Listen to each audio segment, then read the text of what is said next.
Alright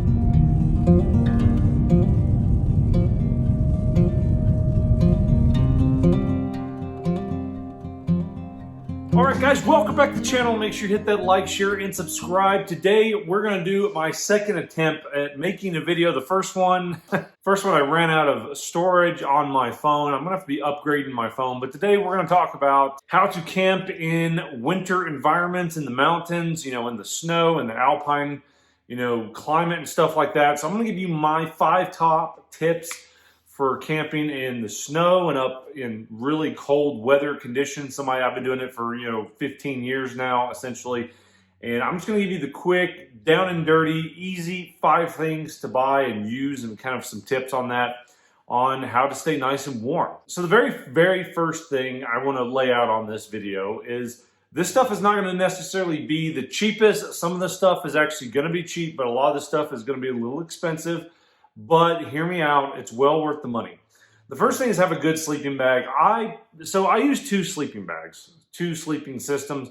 The first one I use is more summer, spring, a little bit of into the fall, and that is the Kelty Cosmic Down 20-degree sleeping bag. I found that sleeping bag to be really good for just overall in the summer, super lightweight, especially in the summer months and spring when you're wanting to just shrink down your pack and you're wanting to stay out and cover a lot of grounds. It's a really good sleeping bag. So what I'm going to talk about is just winter sleeping and my sleep system. Now keep in mind, I may not have a tent with this. I may have a wood stove, I may not, but this is stuff if you want to go hardcore bushcraft and you don't want to bring hardly anything out there, especially a tent or a wood stove.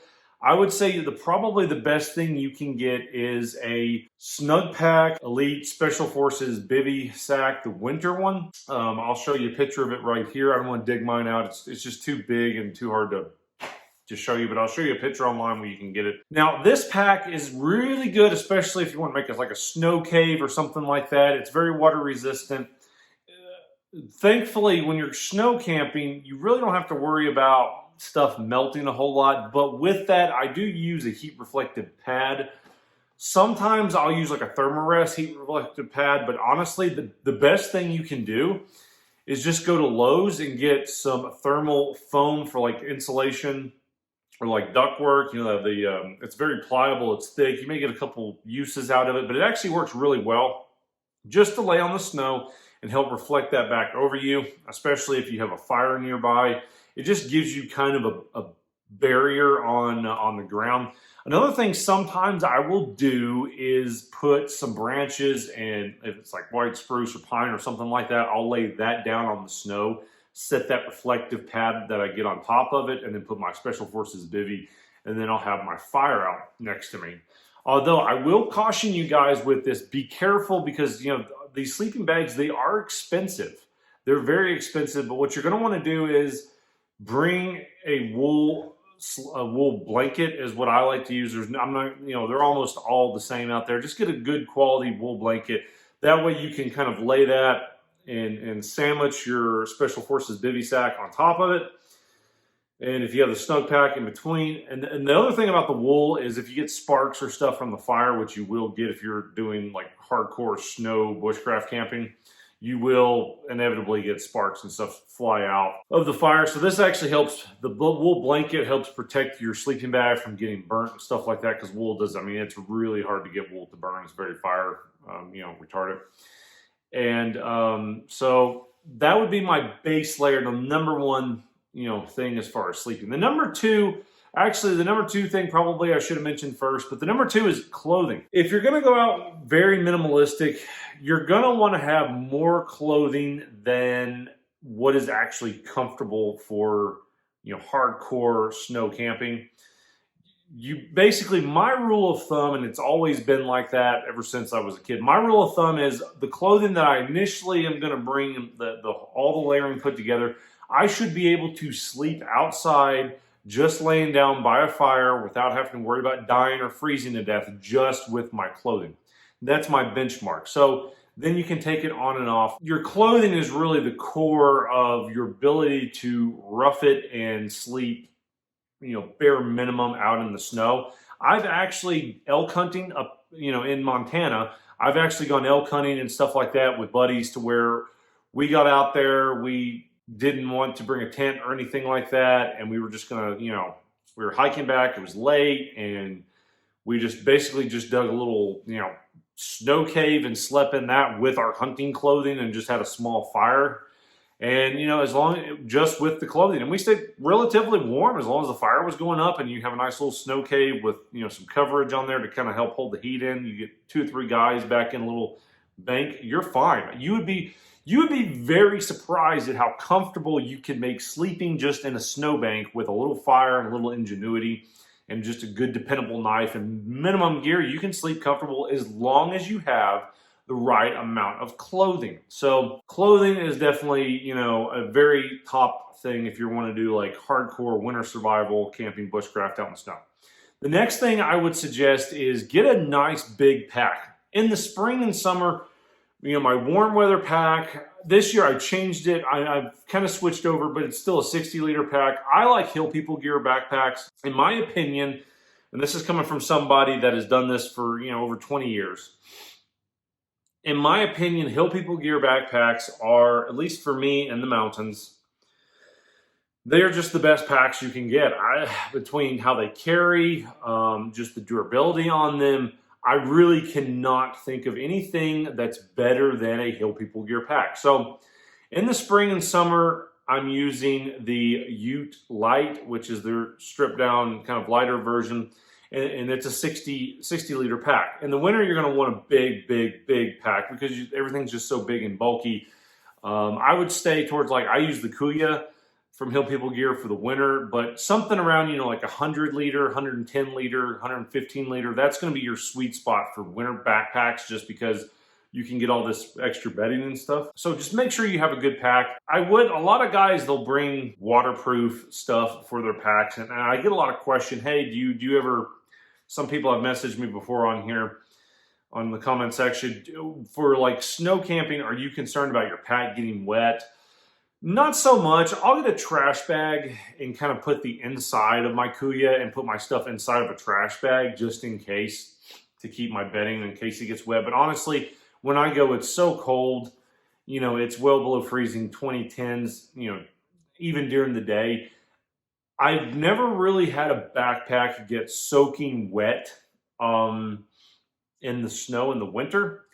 So for me anyways, just having a trash bag with your sleeping stuff kind of inside the bag. I prefer for winter backpacks, I don't like stuff with a whole lot of organization.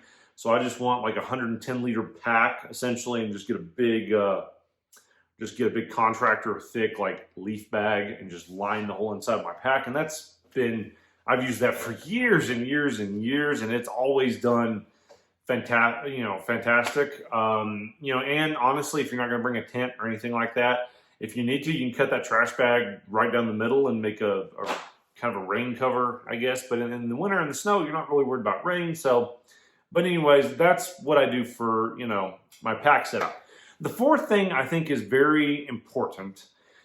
If you're going to go minimalist, bushcraft, snow camping, winter camping, and deep snow, and keep in mind where I go, and most of the time doing this, it's 3-4 feet deep. I'm using snowshoes, so I prefer high alpine environments, so I'm dealing with deep snow.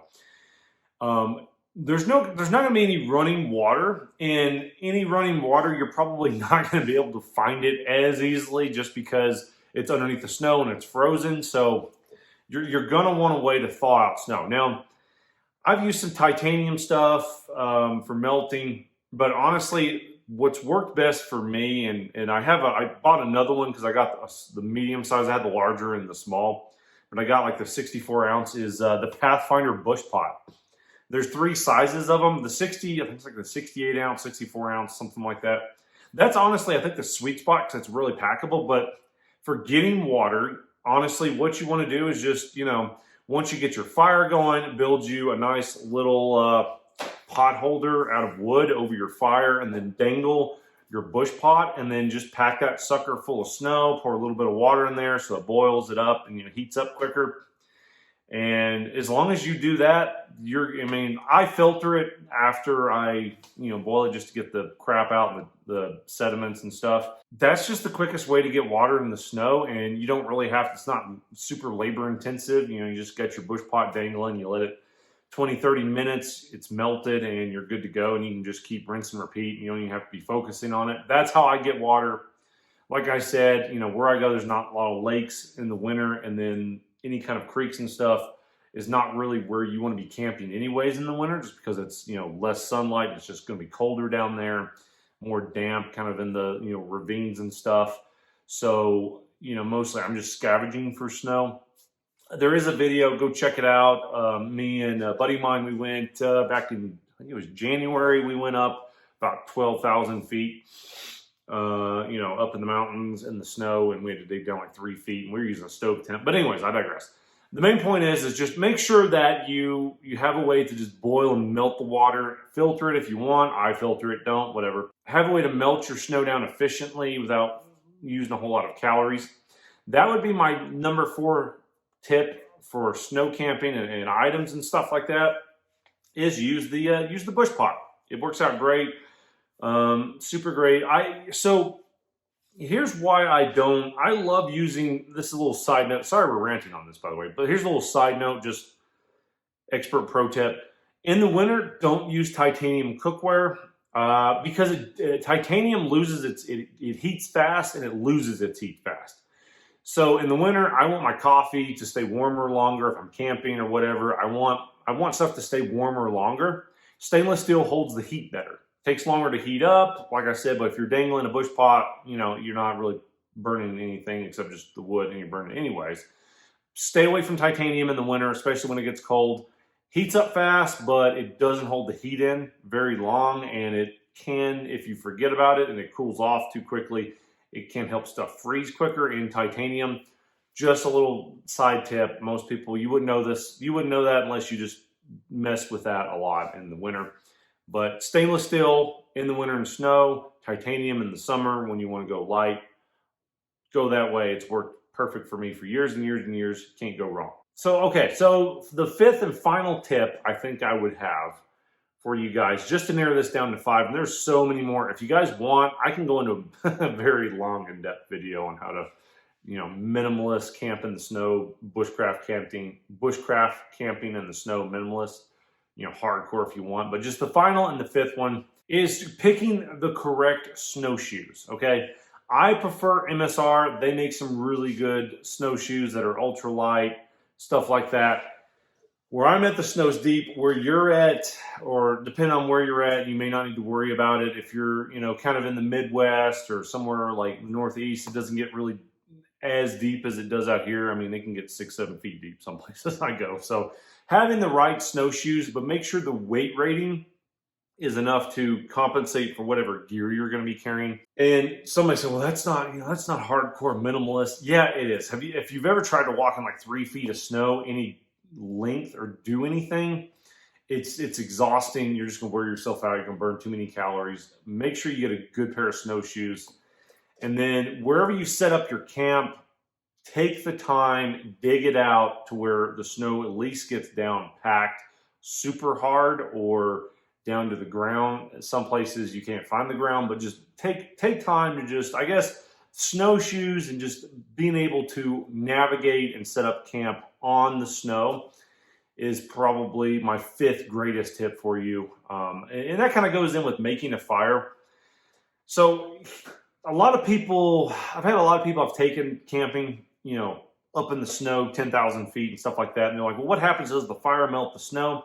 It doesn't. What I like to do is, obviously, I bring a saw or a hatchet. Honestly, I don't bring hatchets that much. I got some new hatchets coming. I made another video about this, but honestly, when it's really cold out in the snow, I like bringing a little, kind of a mid-sized knife like this and just a neck knife. I don't really like bringing hatchets. I'll bring a saw maybe, but just whatever you're going to use, make sure you get a good base on your fire of just some wood, just to kind of keep the stuff up off your fire tender right off the snow. What's going to happen is the snow is going to heat up and it's going to melt. That wood that's on top is going to burn, but it's going to basically burn and then make a layer of like hardened carbon essentially on top of the snow. and they're going to be fighting each other the entire time. And so your snow or your fire will not melt down in the snow. It's just going to be like a block of ice that's actually, with that carbon layer, is actually going to help reflect the heat from the fire up, and you're not going to have to deal with like muddy, wet snow around it. It's just going to basically be up and off of it, and then you can keep, once you get that ice layer with that carbon layer on top of it, you're golden. It's not going to melt on you. So, you know, just being able to, I guess the fifth tip would be really not snowshoes, but just being able to learn how to get everything stable on top of 3-4 feet of snow without having to have stuff sinking on you and losing it, and you know, stuff like that. And obviously you got to go out and learn this stuff. You got to, or have somebody that takes you. A lot of this stuff you're just not going to learn reading books or watching YouTube videos. You're going to have to learn how stuff behaves in deep snow. But honestly, I will say, the colder it gets and the more snow there is, honestly, you're probably going to be more comfortable in a traditional bushcraft makeshift shelter than you would in any kind of tent, excluding, you know, like a hot tent with wood burning stove. Then you'll be comfortable. But honestly, for me, unless I have a hot tent with wood burning stove, I don't like sleeping in tents in the snow. I prefer to have makeshift shelters that I'm, you know, bushcrafting them, or whatever you want to call it, making makeshift shelters out of, you know, pine boughs and stuff like that. Because you're gonna want to be near your fire. That's the only way you're gonna sleep really good. A lot of people, they may not like that because they feel like it exposes you to predators and stuff like that. As far as predators in the snow, I don't really feel like, okay, when you go up so high and it's so cold and the snow's so deep, you're really not having to worry about, the predators aren't there, guys. If it's really cold and it's really snowy and you're high up, the predators aren't there. There may be a lone little fox or something like that, but bears, mountain lions, yetis, whatever have you, they're gonna be down lower where the game is.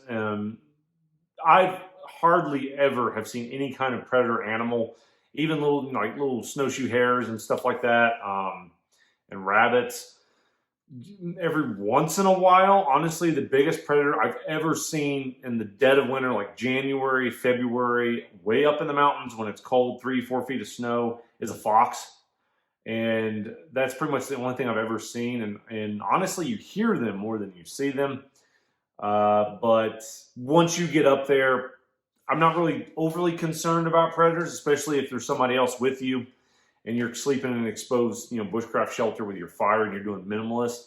I really wouldn't worry a whole lot about predators in that kind of deep snow. But you're just going to be warmer. So circling back, I don't like sleeping in like tents unless it's a hot tent with wood burning stove, like a one tigress or something like that in the deep snow. I want to be out. I'll just make a shelter and sleep next to my fire because I'm going to be warmer and more comfortable. So yeah, hope you guys liked the video. Sorry I digressed and ranted. It's just I have a lot of information I like to give you guys from, you know, School of Hard Knocks as far as minimalist sleeping in the snow and like super high up in the cold. And this winter maybe I'll do a little tutorial video for you guys. Honestly, the backpacking and like when I actually go out in the field, nobody really watches those videos. They prefer to watch me ranting in the garage for some reason. So who knows? But I'm going to make some more videos going up the mountains. Anyways, make sure you hit that like, share, and subscribe on the channel. We're growing, creeping up on hitting the next top 1,000 benchmark. Hopefully getting to, 3,000 subscribers here hopefully soon. So appreciate your support, and we will see you on the next video. Stay safe.